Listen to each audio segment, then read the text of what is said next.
from one inspiration to another. I've been very, very excited to meet this man. He's a former killer whale trainer who started his career at SeaWorld San Antonio in 1993. 22 years later, though, he's one of the most well-recognised opponents of the marine park that is responsible for introducing him to his life's true passion. From the life-changing documentary Blackfish, please welcome Mr. John Hargrove, everybody.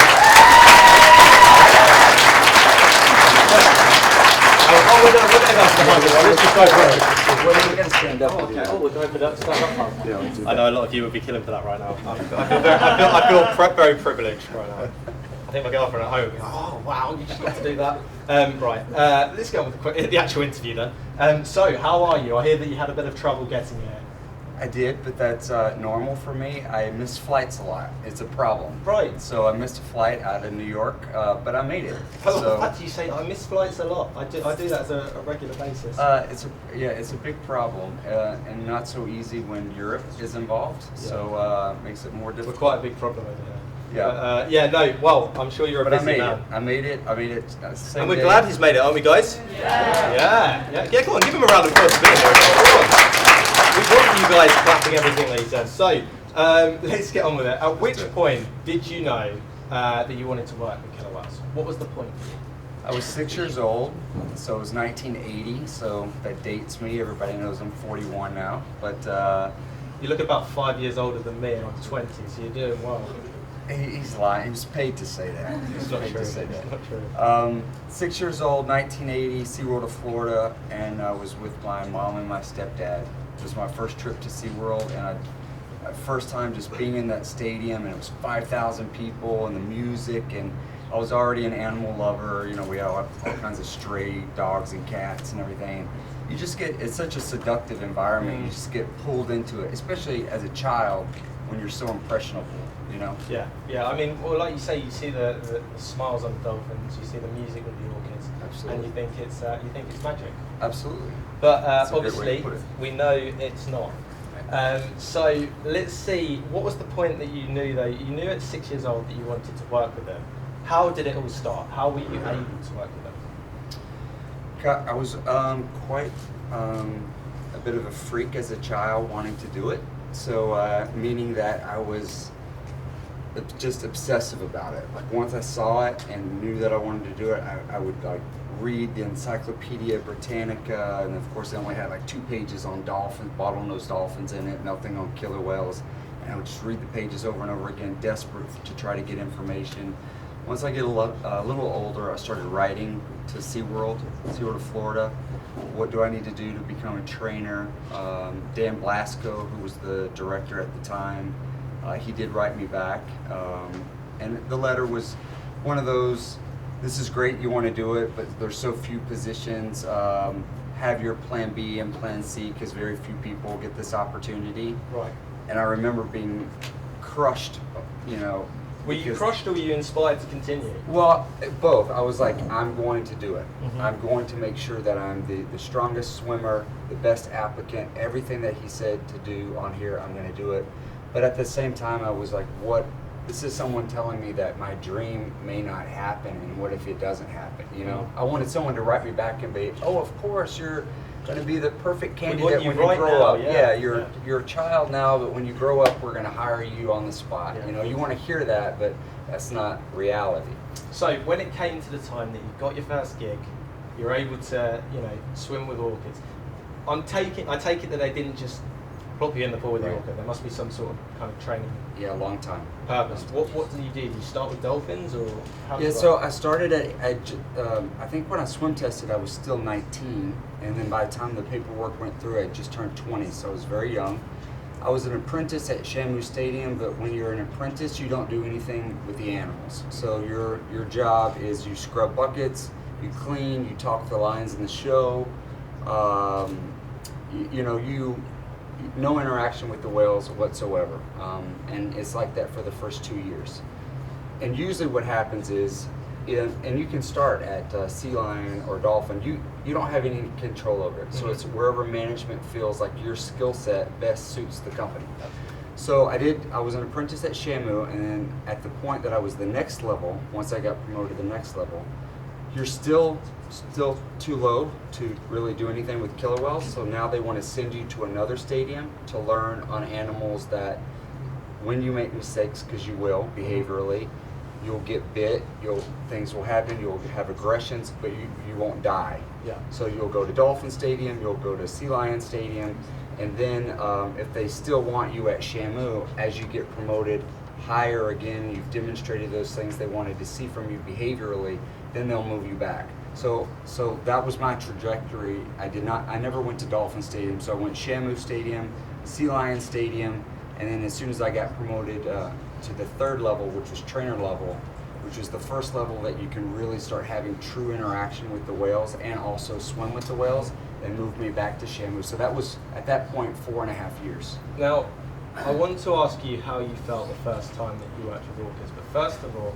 what I think is important is to ask, at this point, did you feel cared for by the management at SeaWorld? Did you feel like they respected your health and safety? Were you under that? No, that's actually the first shock and the first dose of reality that you have with SeaWorld, because I remember even getting clothes and stuff, getting ready for my move to San Antonio and not getting a leather jacket because I'm like, oh, I'm going to SeaWorld, and they would think I'm wearing a leather jacket, and that would be horrible. And I get there and find out like all the male trainers at Shamu Stadium are hunters. Wow. And it pops this bubble. But I mean, more importantly, the culture of SeaWorld animal training, you envision as this child that you're going to be working with these magical animals. You're all going to be this cohesive family, love each other, and what happens is you get there and you realize it's an extremely cutthroat environment.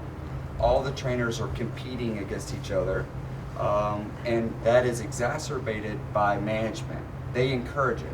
Management will come to you and say, hey, if you want this, because the full-time positions and the promotions are so few and far between, they would say, hey, if you want this, you better be better. You better outshine Caitlin, or you better outshine Robert. You better swim faster than them in the next swim test. You better have a better speaking voice on the microphone during shows. So they encourage you to compete with each other, which causes more of a cutthroat environment. And then you realize too that the way that they treat you, it's a very, and this is to use another friend of mine who's a former trainer, it's her words, it's a fear-induced environment. Right. So it's not a loving, nurturing environment where they're wanting you to succeed. It's you're gonna learn by fear. That you better not screw up, you better not make a mistake, or you're out of here. Right. We're going to fire you, or if you're at Shamu and you want to be here, we'll move you out of Shamu, we'll move you to another stadium. So that's your first dose that things are not as what you thought they would be. Now, you said that you don't necessarily think that they cared much about you as trainers. Right. Obviously, as trainers, you went there because you loved the animals. How did the management, what was their relationship like with the animals? Did they have much to do with it? Did they care about them, or was it just a monetary value? I will say honestly, management in animal training, there's always an exception to the rule, but for the most part, all of them truly love the animals. They really do. And especially because they started as apprentice trainers just like I did and worked their way through the system. Well, what I think happens is, because they know these people, because they've been or were best friends of mine for 20 years, we know what the problems are. We know what is happening to these animals because they're in captivity and the damage, but yet they're still protecting the company. But they're in positions now where they're getting a lot of money, they have families to support, a lot of them don't have educations. What else are they going to do if they don't do this? So I think that's part of the conflict, and then however they rationalize it is individual.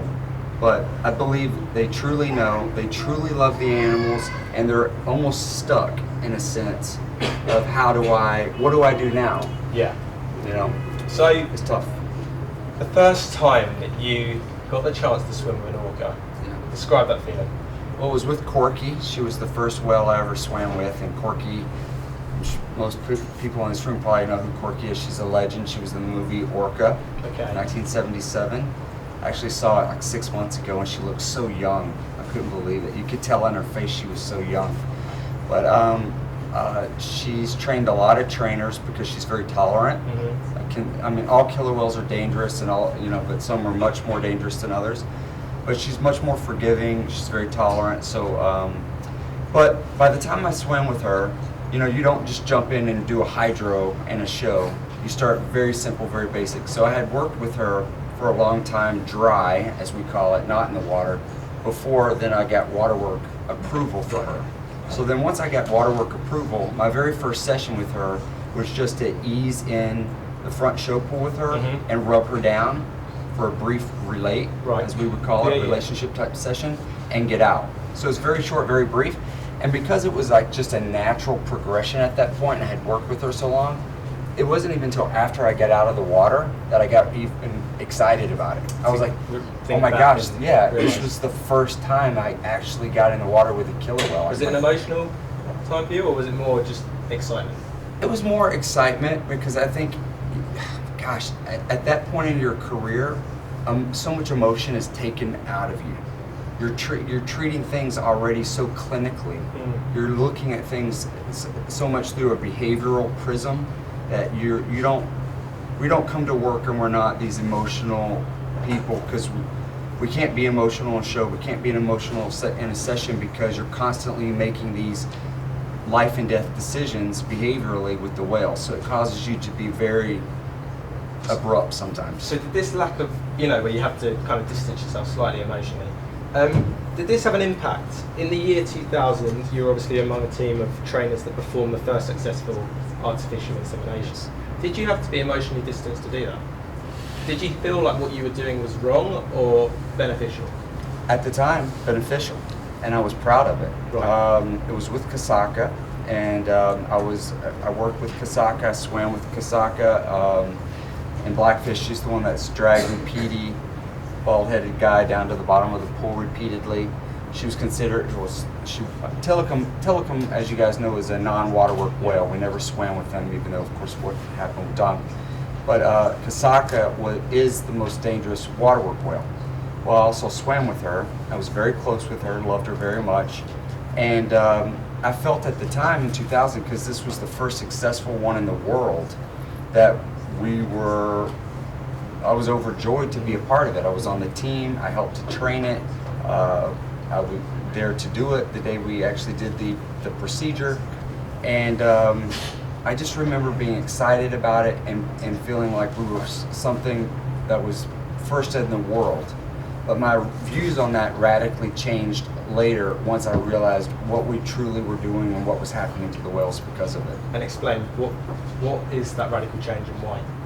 So I'll just give you an example. So I did, artificial insemination on Kasaka in 2000, and I remember after this session being so excited with Kasaka afterwards and just praising her and running around the pool and playtime and just thinking it was the greatest thing in the world. And then as time went on and we were training it, of course, training on, won't get in graphic details, but training it on the male side, training it on the female side, you slowly start to see how invasive it is, especially for the females, and what we're Could you sense that from the animal? I'm sorry? Could you sense that? Oh yeah, absolutely. So Kasaka often, and so would Takara, when later I would perform artificial insemination on Takara, they would close their eyes. They're in pain, but because of their relationship with you, they'll tolerate it. Yeah. Even when we would drill their teeth, we would do it with no pain medication. And imagine us getting our teeth drilled with nothing, no shot, and here my hands are in the mouth of this killer whale. All they have to do is close their mouth and take my hand and my arm off, and they're allowing, the bond is so strong, they're allowing me to manually drill their tooth that's already infected and already abscessed. Yeah. So the relationship, what they will allow you to do, which is even more heartbreaking when you realize really what we have taken from these animals and how willing they are still to this day to do for us. But to go back to your question about, so by the time, I'll just fast forward to 2011 was the last time I artificially inseminated Takara, and I did not want to do that. I did not want to put her through that, because at that point we had taken her from her mother, Kasaka, and then Kohana, even though SeaWorld still says, even on their official website, that they do not separate mothers from their calves. We've got that here that I want to speak to you Okay, about so, in a bit. I'll wait and go back to that then later. So she had been taken from Kasaka, her mother. They had taken Kohana from her first calf, who was only 3, and then she had Trua, and then they took her from Trua when he was only 3 to ship her to Texas while she was 7 months pregnant. And after she had Sakari, now we were artificially inseminating her again.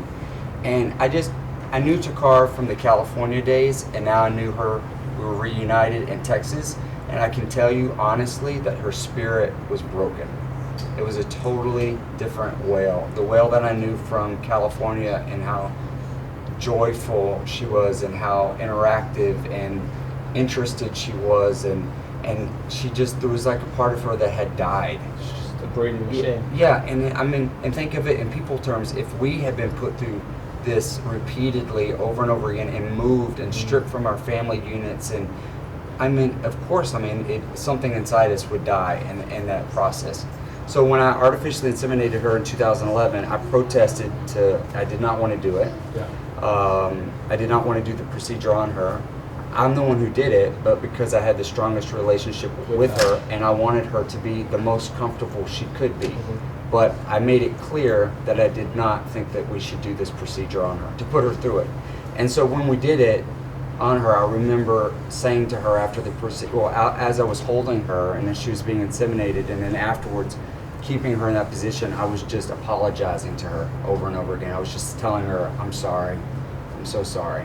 You know, I can't control it. You know, like I tried to stop this, but I couldn't stop it. The guilt must have been horrible. It was horrible. Okay, moving on, because I mean, we could speak for hours with you here today, but tell us about Dawn. Can you be more specific? Yeah, okay, tell us about the incident that occurred. Tell us about Dawn as a trainer, first of all, and she was a senior trainer, and everyone was in disbelief. Yeah, Dawn was, and I knew Dawn really from Lindsay in France, because when I left SeaWorld in California, and I went to Marineland Antibes, and I was a supervisor there for a couple of years, and then later came back to SeaWorld in 08 just to 2012. Lindsay Rubenkamp was the other SeaWorld trainer that went with me to France, and she and I were the 2 supervisors. Well, she was best friends with Dawn. So the first time that Dawn and I ever met was when she came over to visit Lindsay in France, and it was during 9/11. Right. So it was very interesting. Everyone knows where we were during 9/11, and Dawn and I were together in my village in Antibes when we got the news, and it was just her and I hanging out for the day. I wasn't a part of Dawn's everyday life because she was in the Florida park, but we knew each other and of each other's careers through Lindsay, and then later through a former best friend of mine, Wendy Ramirez. And when Takara was in Florida, Dawn was Takara's primary trainer, and of course I was Takara's primary trainer where I was. So we had that connection as well. But she was very strong behaviorally. She was a great showman. You can just watch video of her and see it. She was great in the water. The whales loved her. And, you know, she was very on top of it behaviorally, as far as, you know, knowing the rules, following the rules, not making behavioral mistakes, making sure other people she was responsible for, because being in that leadership position, are also not making behavioral mistakes. And that's why it was so shocking that that happened to her, because we have this belief system, once you get to that level of a trainer, when you zip up the wetsuit, it's almost like feeling like you're putting on a super suit. And I think that you know, once you zip it up, nothing's going to happen to me.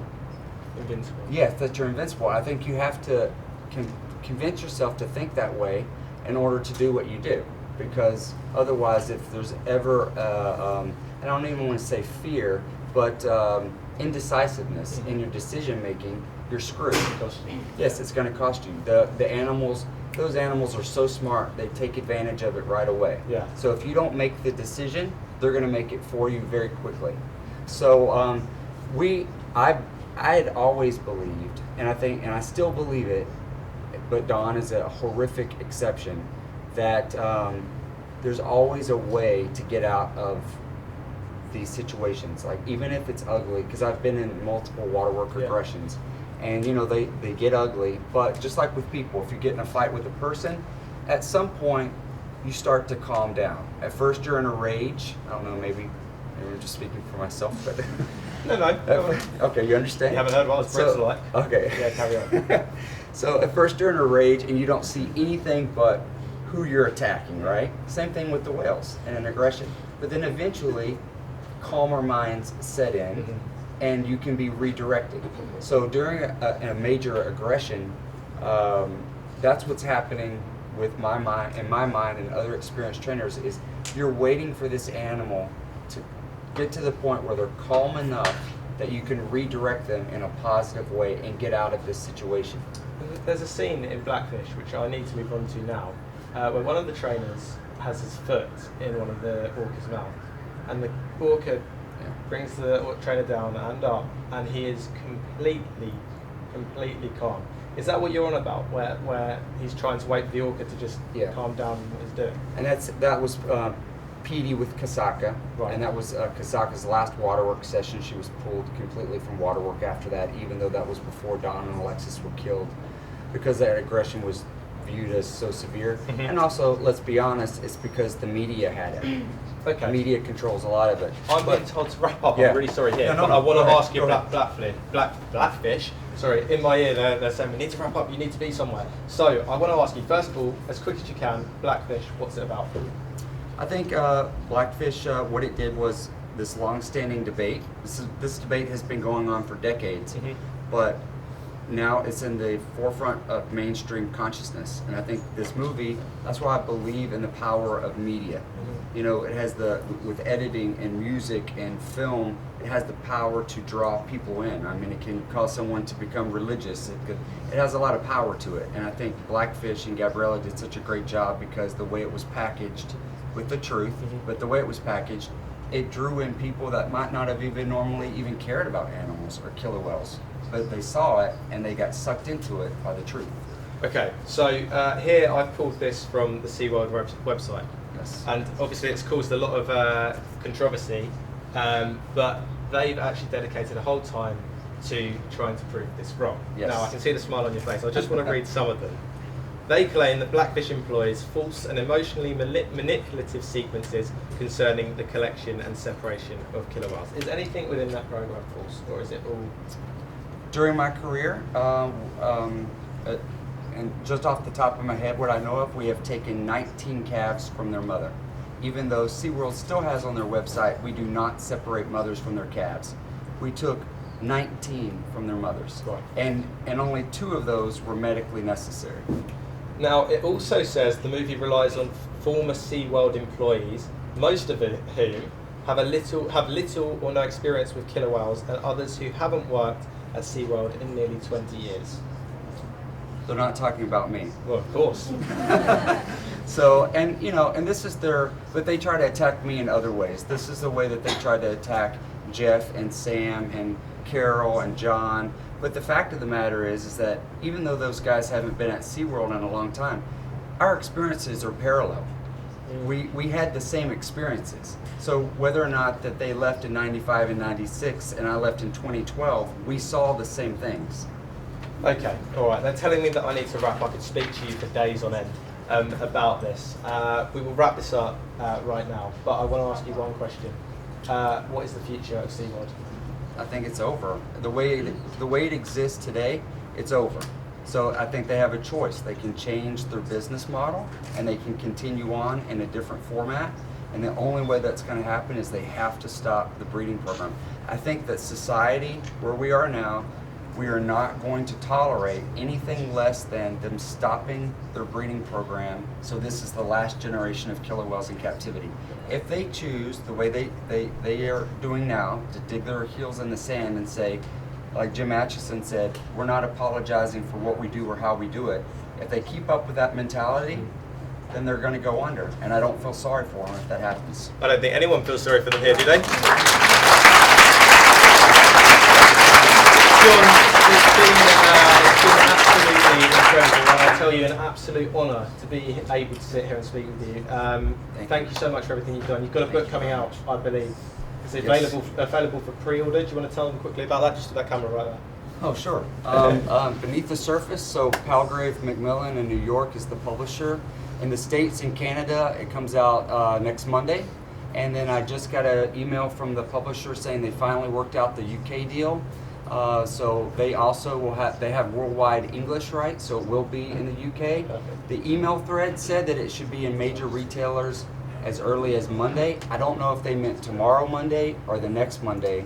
So you should be able to get it online and in your whatever your major bookstores are. Yeah. It's called Beneath the Surface. Perfect.